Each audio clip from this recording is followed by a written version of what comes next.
Penuntun Saat Teduh Sinode Gereja Kristen Jakarta, Kamis 29 April 2021. Gimnasium Allah, Ibrani 12 ayat 1 sampai ayat yang kelima. Karena kita mempunyai banyak saksi bagaikan awan yang mengelilingi kita, marilah kita menanggalkan semua beban dan dosa yang begitu merintangi kita dan berlomba dengan tekun dalam perlombaan yang diwajibkan bagi kita.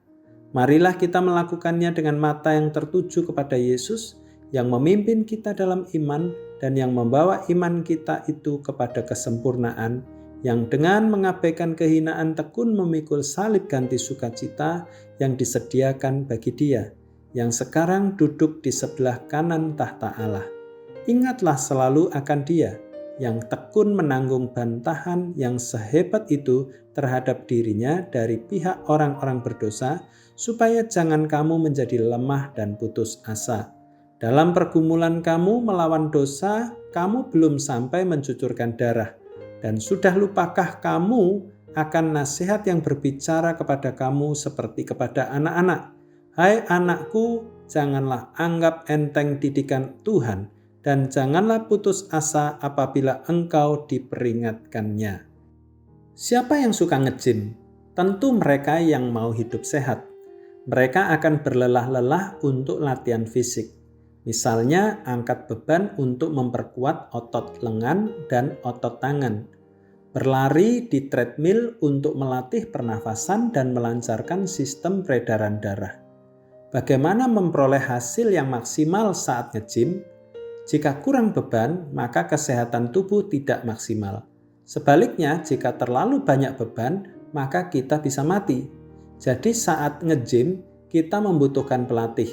Pelatih yang baik tidak akan membuat tubuh kita terlalu lelah, tapi juga tidak berlatih terlalu sedikit. Ia memberikan latihan dalam jumlah yang tepat. Penulis Alkitab benar ketika mengatakan penderitaan itu menyakitkan sementara, tetapi memberi hasil kemudian. Kita menghadapi masalah seperti orang yang sedang mengangkat beban.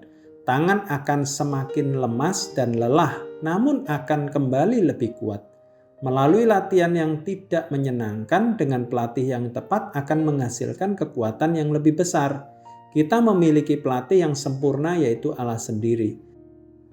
Firman Tuhan mengatakan, pencobaan-pencobaan yang kamu alami adalah pencobaan-pencobaan biasa yang tidak melebihi kekuatan manusia. Sebab Allah setia dan karena itu Ia tidak akan membiarkan kamu dicobai melampaui kekuatanmu.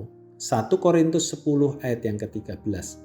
Allah membimbing kita dalam menjalani kehidupan ini. Kita harus terus maju dan berani menghadapi didikan Allah. Ibrani 12 ayat yang kelima. Mengingat penderitaan Yesus waktu disalib membantu kita untuk berjuang. Seperti yang dikatakan dalam kitab Ibrani, mata yang tertuju pada Yesus yang mengabaikan kehinaan, tekun memikul salib, menanggung bantahan, supaya jangan kamu menjadi lemah dan putus asa. Ibrani 12 ayat 2-3. Mata yang tertuju pada Yesus yang memampukan kita untuk berfungsi dalam gimnasium Allah, itu yang mengenyahkan sikap mengasihani diri, karena kita melihat apa yang telah Dia tanggung bagi kita dengan tekun. Jika Dia bisa menanggung penderitaannya bagi kita, maka harusnya kita mampu menanggung penderitaan kita. Sebab kita tahu bahwa Allah sedang bekerja di balik kejahatan untuk menghasilkan kebaikan. Jika berfokus pada Yesus, maka kita akan melalui penderitaan itu dengan damai. Penderitaan membuat kita menjadi semakin kuat dan tangguh. Kristus telah disalibkan dan bangkit. Kini melalui Roh-Nya berjalan di samping kita di dalam penderitaan kita. Tuhan Yesus memberkati.